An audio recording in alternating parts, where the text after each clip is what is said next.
কোমলবন নামের জঙ্গলে একটি টিয়া পাখি আর একটি চড়ুই পাখি ছিল। তারা দুজন খুব ভালো বন্ধু ছিল। দুজনারই একটি করে ছোট বাচ্চা ছিল। তাই প্রত্যেক দিন একজন করে খাবার জোগাড় করতে যেত, আর আরও একজন বাসায় থেকে বাচ্চাগুলোকে পাহারা দিত। এভাবে তারা সুখের দিন কাটাচ্ছিল। ভেতরই ভেতর টিয়া পাখি আর চড়ুই পাখি দুজনেই খুব টেনশনে ছিল, কারণ এদেশের রাজা ঘোষণা দিয়েছে এই জঙ্গল নাকি সে কেটে এখানে খেলার ময়দান বানাবে।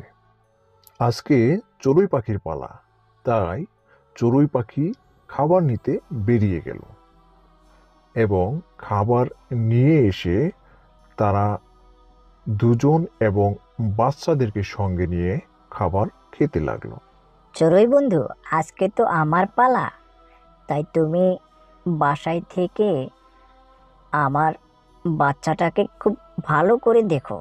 আমি এখনই গিয়ে এদের জন্য আর আমাদের জন্য খাবারের ব্যবস্থা করছি। আমাদের রাজা এই জঙ্গল কাটার জন্য নির্দেশ দিয়েছে, কালকে থেকে এই জঙ্গল কেটে সাফা করে দেবে। লোক দুটির কথা শুনে টিয়া পাখি অনেক চিন্তায় পড়ে গেল। সে চিন্তা করতে লাগলো যে তাদের ছোট বাচ্চা নিয়ে এই জঙ্গলে আর হয়তো বেশি দিন তারা থাকতে পারবে না। এরপর সে আজকের খাবারের জোগাড় করতে বেরিয়ে গেল এবং খাবার নিয়ে বাসায় এসে চড়ুই পাখিকে বলল, চড়ুই বন্ধু, আমাদের বোধহয় আর এই বনে আর বেশি দিন থাকা হবে না। আজকে দুটো লোককে কথা বলতে শুনলাম কি রাজামশাই নাকি কালকের থেকে এই বন কেটে সাফা করবে। এই জঙ্গলের জায়গায় সে খেলার ময়দান ও প্রসাদ তৈরি করবে।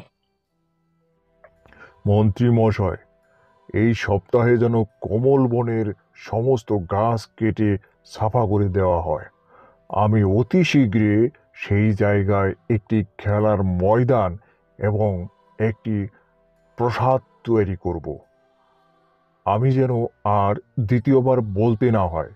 এই সপ্তাহের ভেতরেই যাতে সম্পূর্ণ বন সাফা করে দেওয়া হয়। রাজার কড়া আদেশের পর শ্রমিকরা অতি শীঘ্রে যাতে এই বন জঙ্গল সাফা করতে পারে তা হাতে কামে লেগে গেল।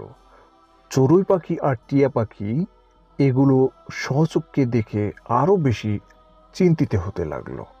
এদিকে কোমল বনের প্রায় সম্পূর্ণ গাছ বন কেটে শেষ করে দেওয়া আছে, শুধু একটুখানি বাকি রয়েছে। আর তার সাথে সাথে টিয়া পাখি আর চড়ুই পাখির চিন্তা দিনে দিনে বেড়ে যাচ্ছে। এদিকে দেশে নতুন মহামারী দেখা দিল। সব মানুষ শুধু কাশতে লাগলো, আর কাশতে কাশতে মানুষ মরে যাওয়া আরম্ভ করে দিল।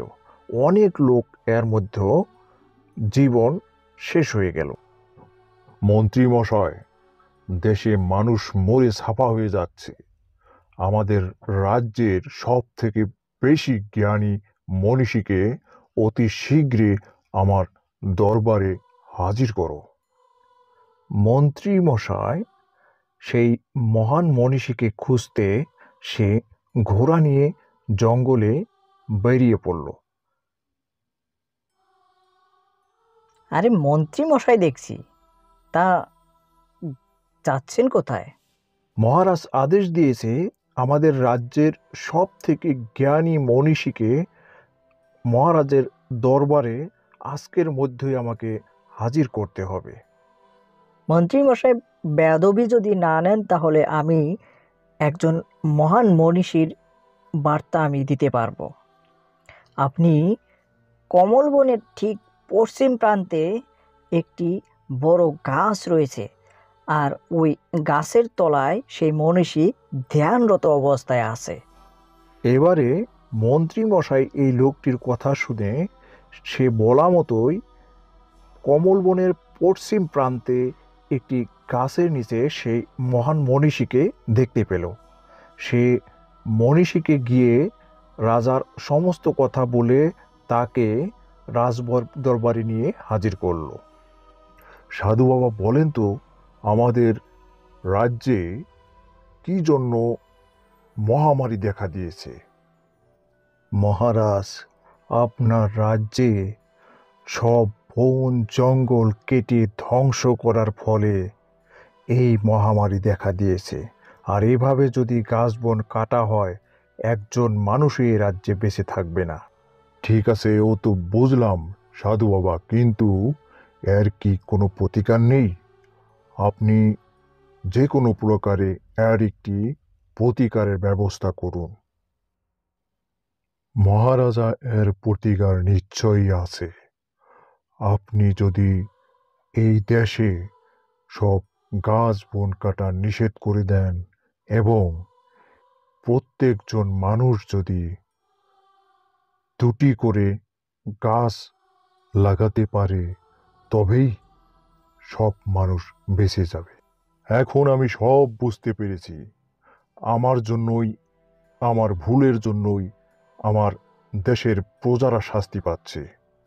আমি নিজের খেলাধুলা এবং নিজের প্রসাদের কথা যদি চিন্তা না করতাম, তাহলে নিশ্চয় আমার প্রজারা কোনো দিন এভাবে মরতো না।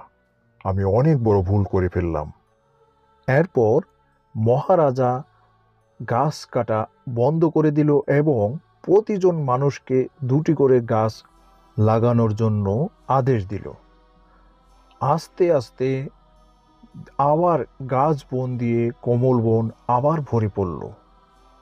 এদিকে টিয়া পাখি আর চড়ুই পাখি এরা আবার আগের মতো করেই প্রতিদিনের মতো তাদের বাচ্চাদের সাথে সুখে শান্তিতে বাস করতে লাগলো।